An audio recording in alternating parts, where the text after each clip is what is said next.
Something is shifting, and I don't think we're meant to rush right past it. Next week, we have a powerful Pisces lunar eclipse happening right at the threshold of the lunar nodes, shifting from that Virgo Pisces axis to Leo Aquarius. And I think this is a moment for us to pause before we move forward. What have the last couple of years taught you? How have you changed, and what no longer belongs in that next chapter you're headed into? And what are you ready to bring with you from what you've learned over the last 2 years? That's what we're going to explore in this video, because I think this eclipse has something really important to say about where we're placing our energy, our voice, our heart, and our passions as we move into what's next. We're at one of those really interesting moments in astrology where it feels less like we're beginning something completely new and more like we're standing in a doorway. Almost like we're not quite in the room we were in before, but we're not really fully settled into a new one either. The visual I had was standing in a hotel hallway. Like you just walk out of your room and there's like all these doors on this side, like different timelines, lives you lived, things you've done. And then on the other side are all these other doors and options and choices. And you're standing in the hallway and you're not real sure what timeline you want to go down, what new chapter you want to start, what door do you want to choose, what is coming with you from all of this and what is not. What do you want to take with you into these next rooms, these next chapters, and what do you not? And I think that's a really beautiful way to think about this moment, because the nodes have just shifted from Virgo Pisces into Leo Aquarius, but we're still finishing out that Virgo Pisces energy and in the middle of this eclipse season. So this isn't just about one eclipse or one transit. We're actually moving between two different evolutionary chapters in our lives. And I think the question isn't really what does Leo Aquarius mean? It's more about what have we learned over these last couple of years through the Virgo Pisces experience, and how are we going to carry those lessons forward into this next chapter? Because we've been learning how to live without really knowing how things are going to work out or where life is really taking us. Very Pisces Virgo. We've been asked to trust way more deeply in what we cannot see, and we've been learning to distinguish between what we can actually change, what we can't, and what we have to just surrender to. It is what it is. We've also been looking at things in our everyday lives that aren't supporting our well-being anymore, like our habits or routines, our jobs, relationships, even our mentalities or attitudes. And we've been contemplating, is this actually helping me live the life I want to live?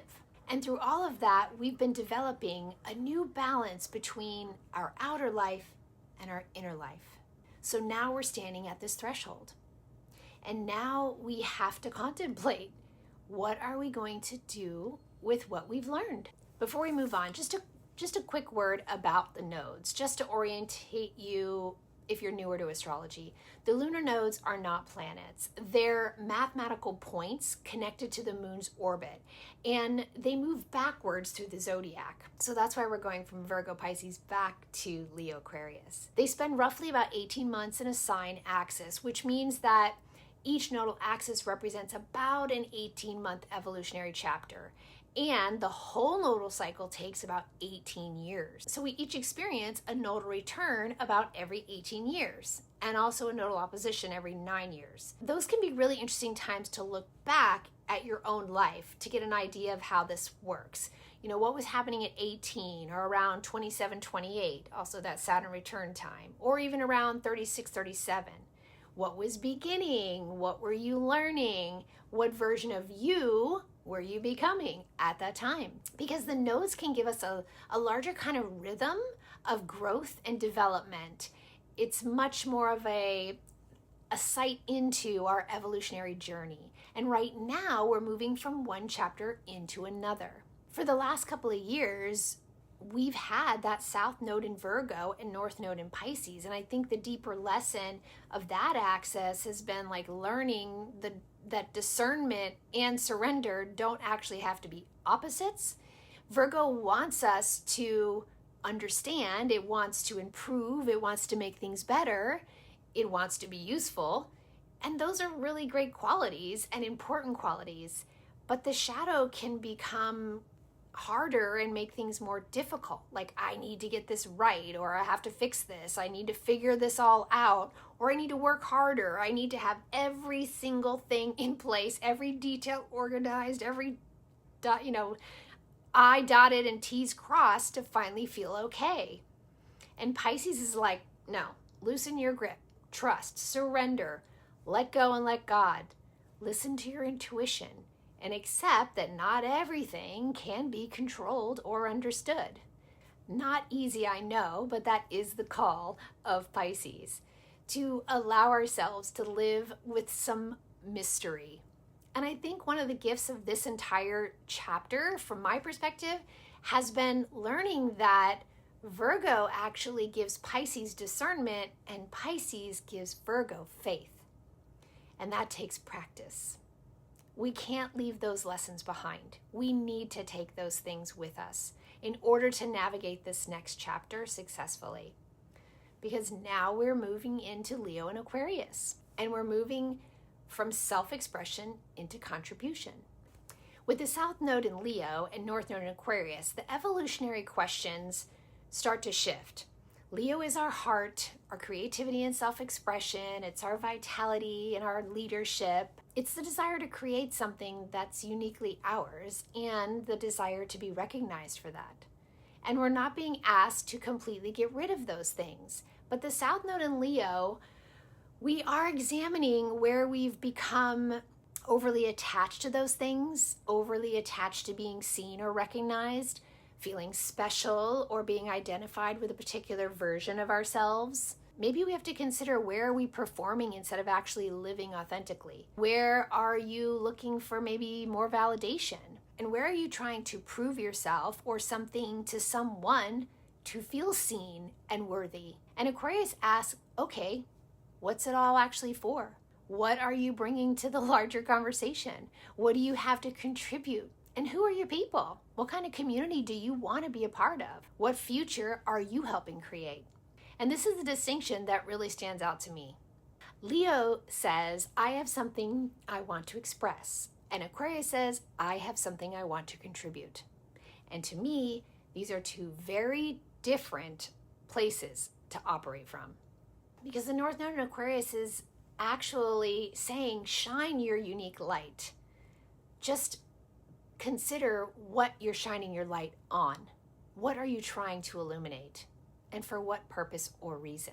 And of course, we experience this differently because the signs tell us what the evolutionary themes are, while the houses tell us where they're happening for us, what areas of life they're happening for us individually. So if you have your chart, you can look to the houses that rule both Virgo, Pisces, and Leo, Aquarius. And if you don't have your chart, you can go get it from astro.com for free. But you want to check out those places, those houses, to see the areas of life where this is showing up for you. That Leo house can show an area where you're examining your relationship with your identity and creativity, visibility and recognition, or just your authentic self-expression. And then that Aquarius house can show us where you're being invited toward greater contribution, collaboration, community, innovation, and independence, as well as working with a group or a community for a cause. But very quickly, I'll just give you the houses and a couple of keywords. So the first, 7th, is about self-identity and partnership relationship. The 2nd and 8th is going to be personal values and resources, along with shared resources and also intimacy. 3rd and 9th is your voice and your ideas and the broader perspectives and teachings or learning. And the 4th and 10th is home and family and that public life and contribution. 5th and 11th is personal creativity, community, and collective creativity. And then the 6th and 12th is your daily life and service, along with balancing that surrender, spirituality, and the collective. So take a look at where this is happening for you. And then let's bring this right into the Pisces lunar eclipse, because this is where I think we are going to really get a beautiful picture of how we're crossing this threshold. This lunar eclipse has the moon at 4 degrees Pisces opposite the sun and Mercury right there. And I think this is almost like a final conversation between the Virgo Pisces before we fully move into that new nodal chapter. Because sometimes we don't realize how much we've evolved until we're standing somewhere new. Like our priorities change, our tolerance changes, our relationships change, and we even change our values or what we're willing to give our energies to changes. And this eclipse is asking us to notice those things. So take note of these things as you move through this eclipse and keep it in your consciousness going forward. So let's get into what's actually supporting your life. Now, the sun in Virgo and Mercury brings us back to the practical. What is actually working? What isn't? What habits, routines, commitments, jobs, or attitudes are supporting your well-being, and what aren't? And what am I maintaining simply because I've been doing it for so long? Then the Pisces moon is revealing, what does your inner life need now? So as the moon gets eclipsed, you can ask, what is my intuition telling me? What am I feeling beneath all of this doing? And what am I trying to control that I actually need to trust more? I think this eclipse gives us this beautiful opportunity to bring those things to light on the other side. And then we have Uranus at 5 degrees Gemini, and it's square this eclipse and exactly square Mercury. So this is where things get interesting, because Uranus is about surprises and sudden shifts and realizations and changes. It can bring new information or new ideas. It can also cause a change in direction. And sometimes it's not even an external event. It can be, especially with eclipses, but it doesn't have to be. It could also just simply be, oh, I see things differently now. Maybe you suddenly see how 2 ideas or projects can come together.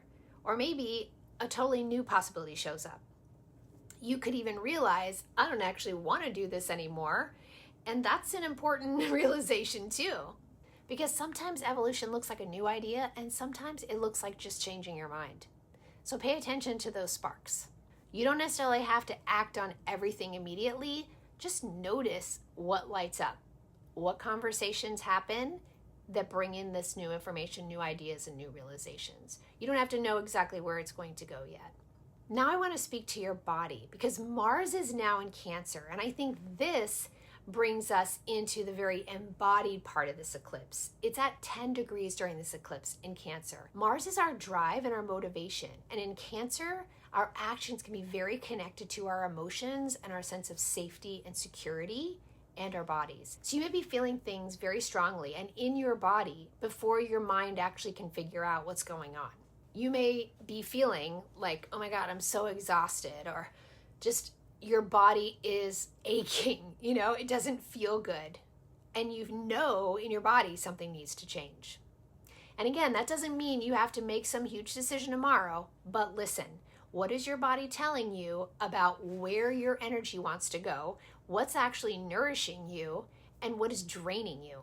And what do you want to change because you're finally recognizing that your well-being matters and should be more of a priority? So there's one piece of this chart I really don't want to overlook, and that's Venus in Libra, her own sign. She's not making any particularly strong aspects right now under this eclipse, but sometimes those quieter energies are the ones we leave out of the picture, and then they quietly demand our attention. And she's playing a role here quietly behind the scenes and wants to be noticed.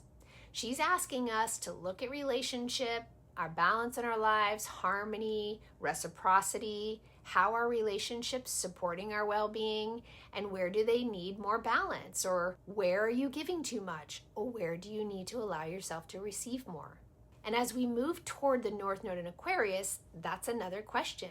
Who do I want to work with, collaborate with? Who are my people? Who do I want beside me as we move into this next chapter? Who shares my vision and my values?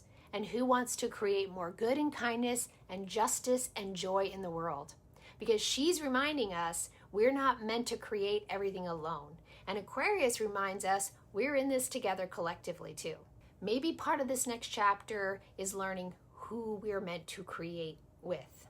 I also love that we still have Saturn retrograde in Aries, and under this eclipse is trine Jupiter in Leo, because in the middle of all this uncertainty and change, there's something here helping us kind of hold the higher vision. Jupiter and Leo can hold the dream, the possibility, the thing that inspires us. And Saturn is about hard work and responsibility.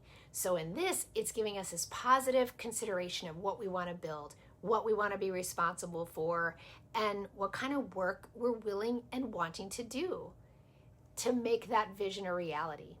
And you may not know exactly how it's going to happen, or you may not know the timing. You may not even know what it's going to require of you exactly. You may not know how the process is going to change you, but you can still hold the vision. You don't need certainty in order to move toward something meaningful. Sometimes we just need enough clarity to take the next step, to accept the challenge, accept the commitment, accept the responsibility, accept the job.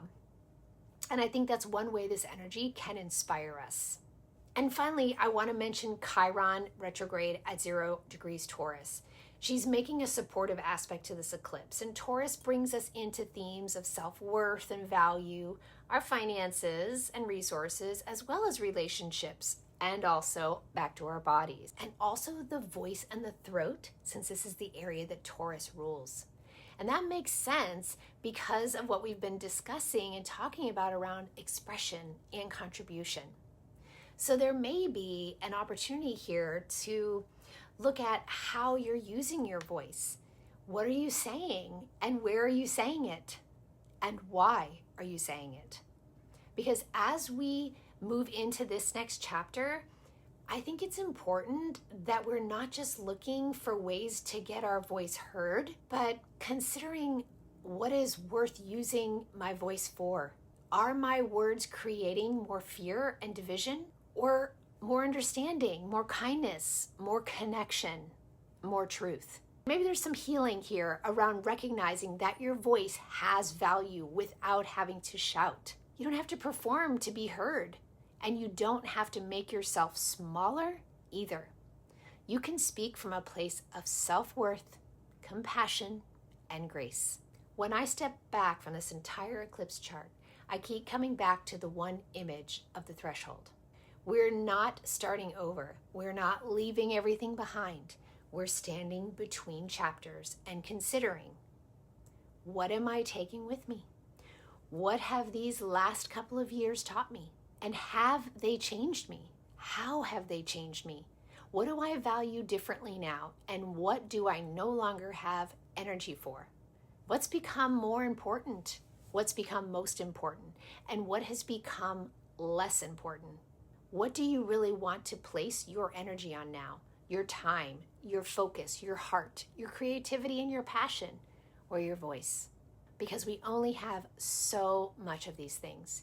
And I think this eclipse is asking us to become much more conscious about where we're putting them. So as you move through this eclipse, maybe you don't need to figure everything out. Maybe you don't know for sure what the next chapter is. Maybe you don't need to know exactly what the next 18 months are going to look like. But you can simply pause here and sit in this threshold that you're in and see what comes up. And maybe that's the real gift of this eclipse, to stand in the doorway, in the hallway for just a moment. Look back at where we've been. Feel into who you're becoming, where you're going, and consciously decide, what am I taking with me? And what door am I choosing next? Take care, friends, and wishing you a beautiful lunar eclipse. And keep nurturing your astrology, friends.